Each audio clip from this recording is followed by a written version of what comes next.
Alors voilà, mis en situation, un petit kit de caméra de recul avec son écran de 12 cm. Ce kit est livré dans cette boîte.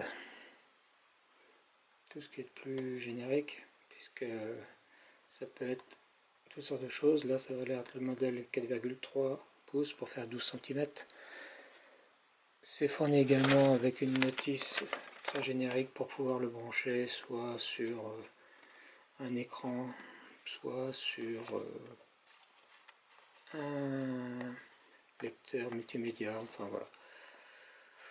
Bref, vous n'aurez pas besoin de ce papier là puisque il ne sert pas à grand chose. Vous avez également une petite notice très générique également, puisqu'il dit que l'écran peut avoir plusieurs tailles. Il a une résolution 480-272, bon, c'est acceptable de toute façon. Il est analogique, pas les NTSC. Il consomme à peu près 2,5 watts. Et puis voilà, c'est tout. Vous verrez derrière l'écran, il y a 3 boutons. Un bouton qui permet de sélectionner l'entrée. Il y a la prise blanche qui est pour une deuxième entrée, et dans l'occurrence elle sert par là. Et vous pouvez régler le contraste, la luminosité, la langue. Vous avez le français qui est inclus.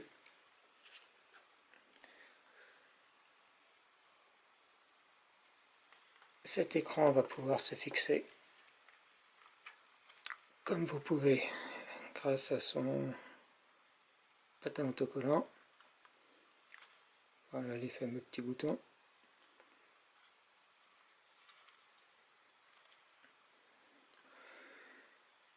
Comme vous pourrez le voir, j'ai branché un petit wattmètre et la consommation électrique est de l'ordre de 5 watts pour tout l'ensemble.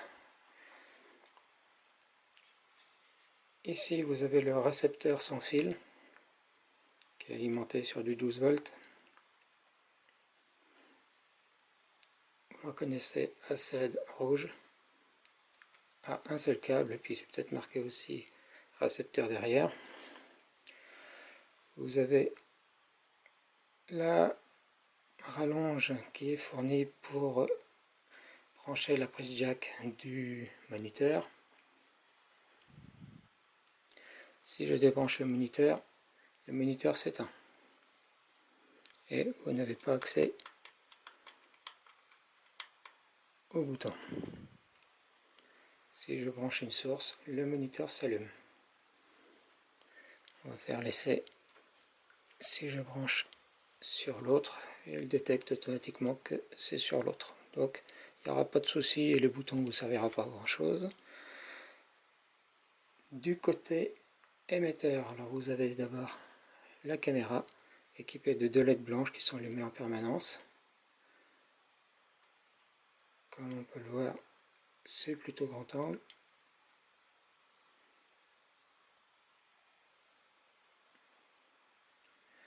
À peu près 90 degrés d'angle de vue.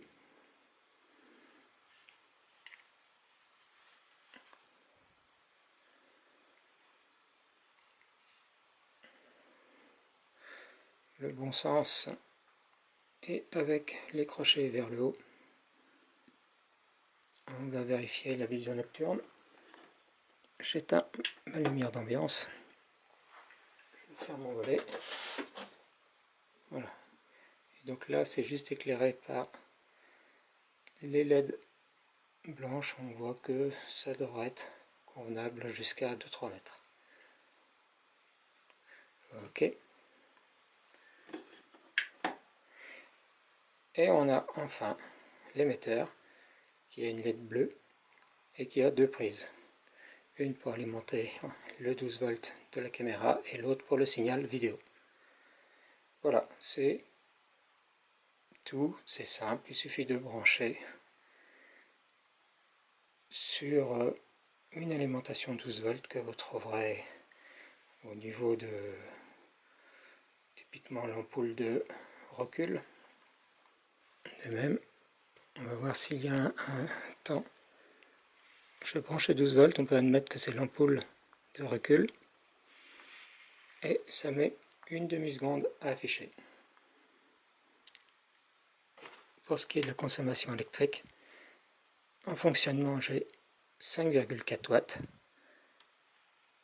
et en veille, c'est-à-dire moniteur éteint, 3 watts. Ça sera encore plus en veille lorsque ce sera ça qui sera coupé.